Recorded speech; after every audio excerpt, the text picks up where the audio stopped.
चलिए दोस्तों, आज से हम भक्ति सागर के रस में डूबेंगे और रामचरितमानस की कथा का पर डे श्रवण करेंगे।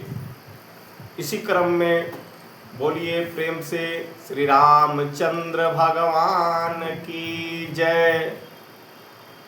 माता सीता मैया की जय, लखन लाल की जय, भरत भैया की जय, शत्रुघ्न भैया की जय, हनुमत लला की जय। और इसके साथ ही हम परम पिता परमेश्वर प्रभु श्री राम की आराध्य देव भगवान शिव के चरणों को मैं बारंबार प्रणाम करता हूँ। माता पार्वती की चरणों को मैं बारंबार प्रणाम करता हूँ। माता सरस्वती की चरणों को मैं बारंबार प्रणाम करता हूँ।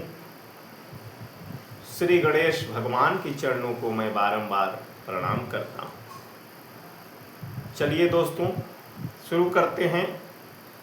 आज बालकांड का भाग आज शुरू करेंगे हम।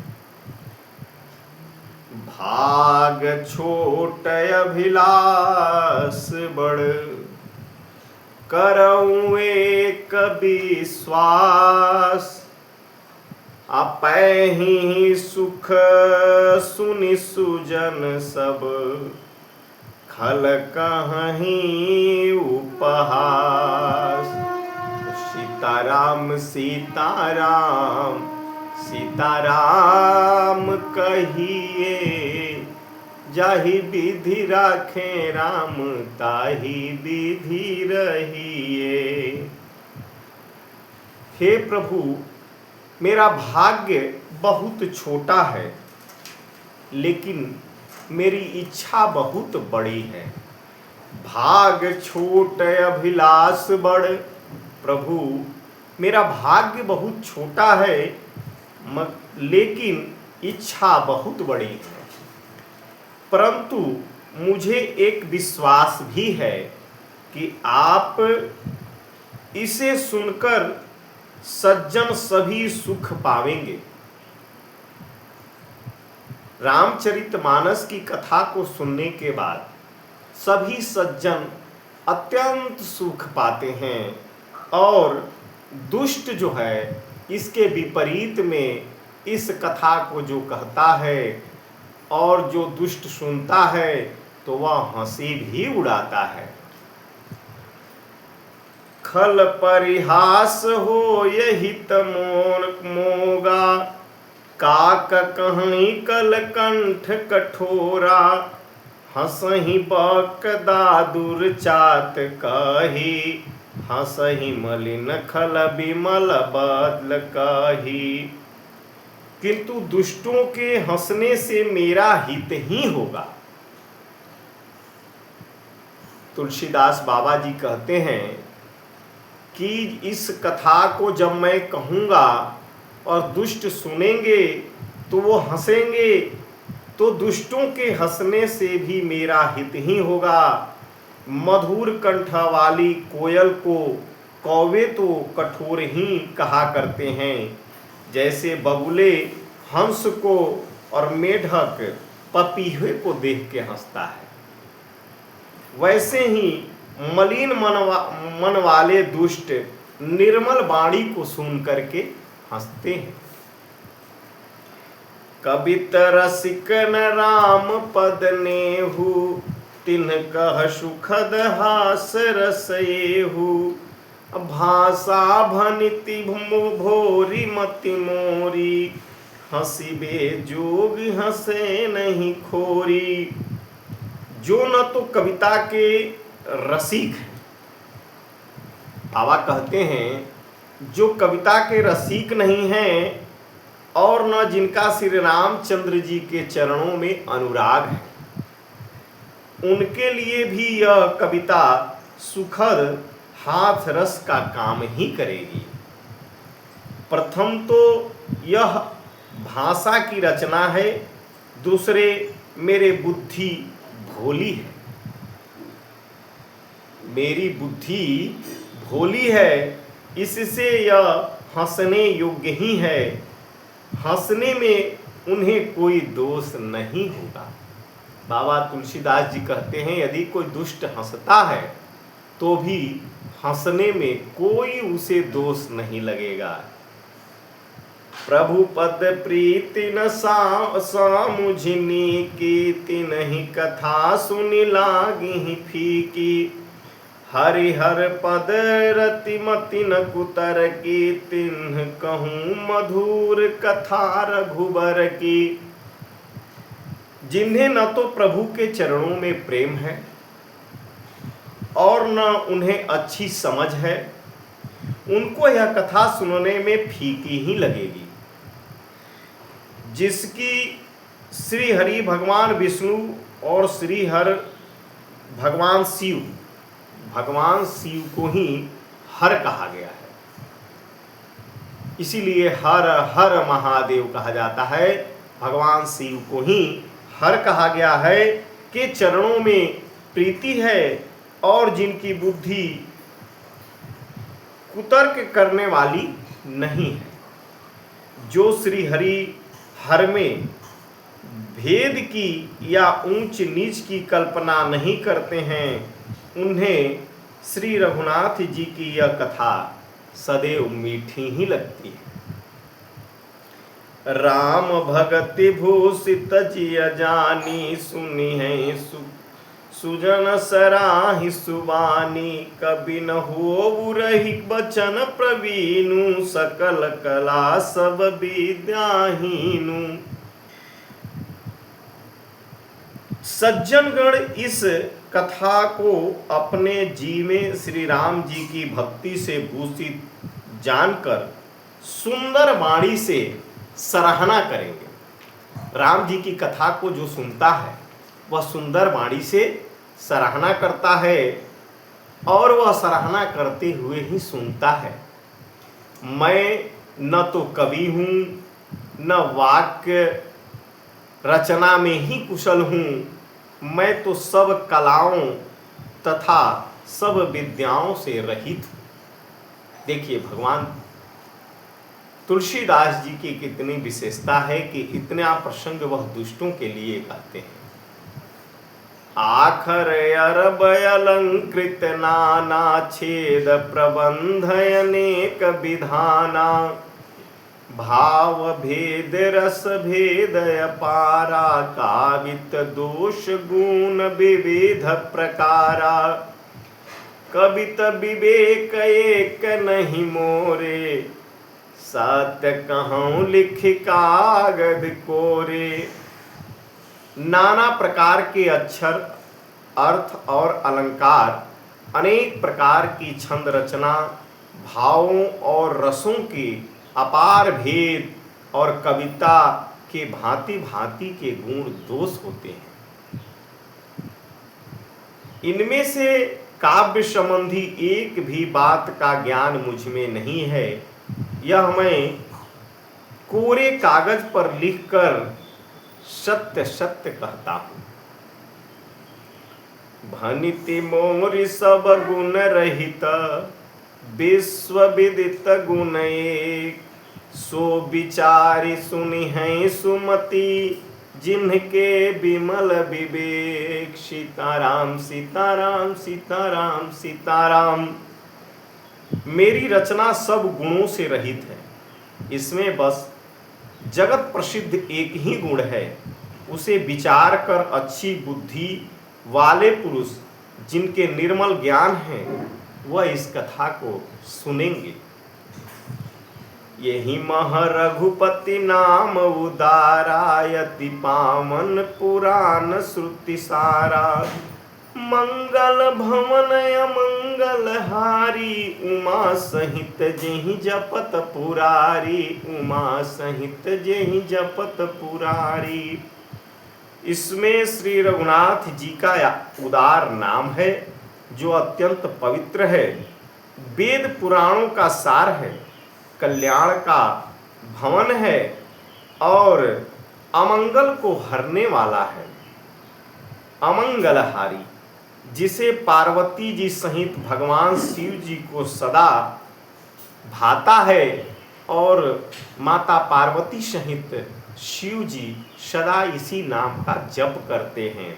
उमा सहित जेहि जपत पुरारी। सब गुण रहित भनीति विचित्र सुकित कृत जो, राम नाम बिनु सोहन सो।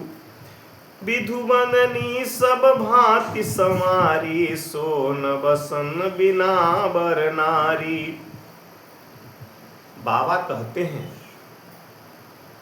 जो अच्छे कवि के द्वारा रची हुई बड़ी अनूठी कविता है, वह भी राम नाम के बिना शोभा नहीं पाती।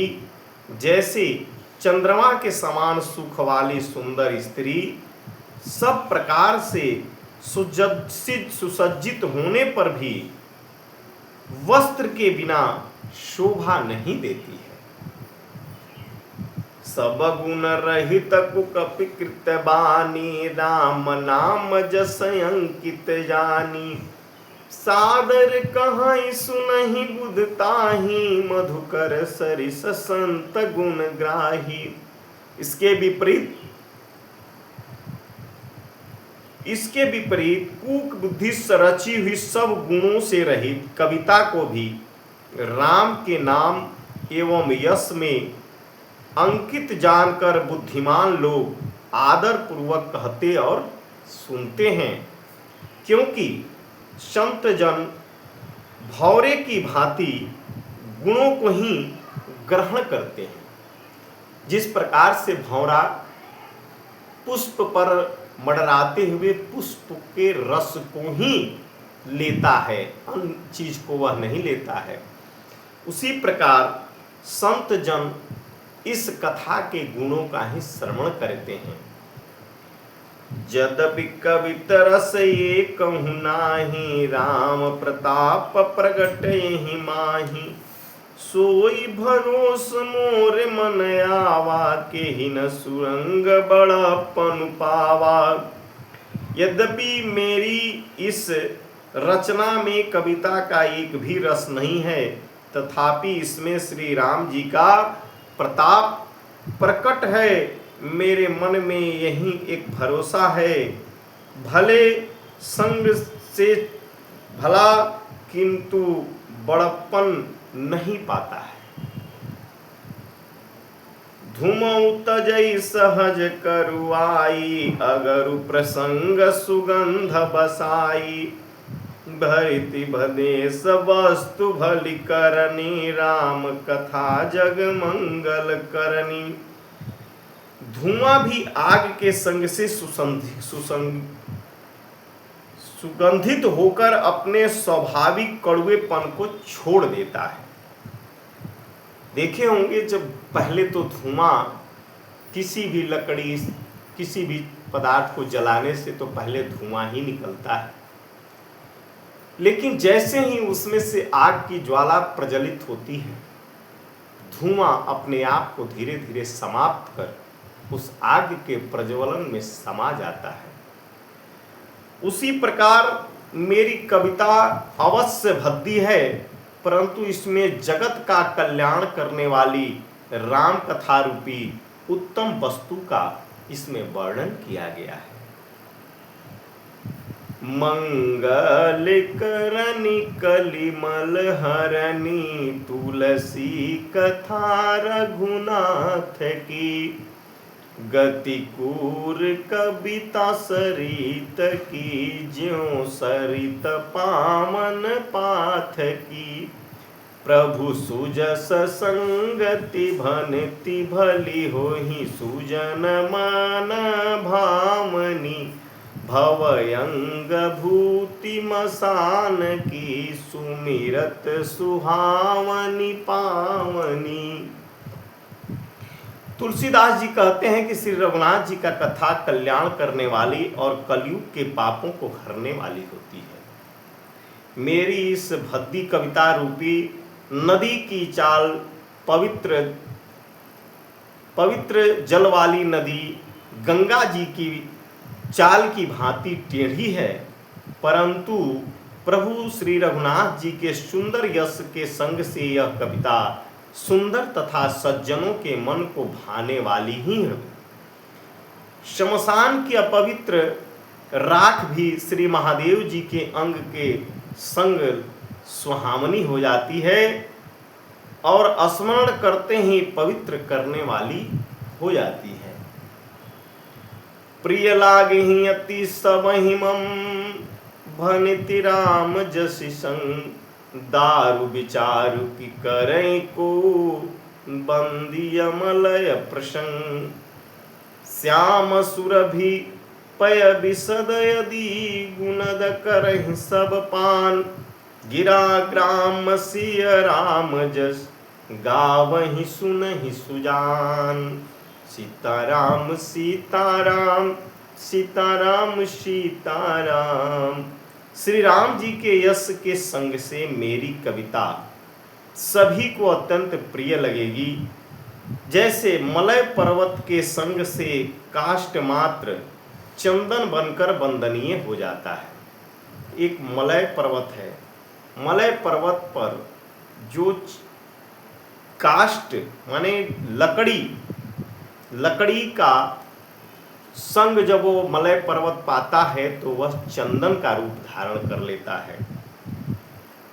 फिर क्या कोई काठ की तुच्छता को विचार करता है? जब वो लकड़ी चंदन बन जाती है तो उस लकड़ी की अब पवित्रता चंदन के रूप में हो जाती है, उसकी गिनती अब काठ के रूप में नहीं होती है। श्यामा गौ काली होने पर भी उसका दूध उज्जवल और बहुत गुणकारी होता है। श्यामा जो गाय होती है वह काली होती है, लेकिन उसका दूध उजला होता है और वह गुणकारी होता है। यही समझकर सब लोग उसे पीते भी हैं। इसी तरह गंवार भाषा में होने पर भी श्री सीताराम जी के यश को बुद्धिमान लोग बड़े चाव से गाते और सुनते हैं। चलिए भक्तों, आज की कथा हम यहीं समाप्त करते हैं, कल फिर आपको मिलेंगे। तो दोस्तों, आज कथा इतने भई सुनहु वीर हनुमान, जो जन जहाँ से आयऊं तहाँ करे प्रस्थान।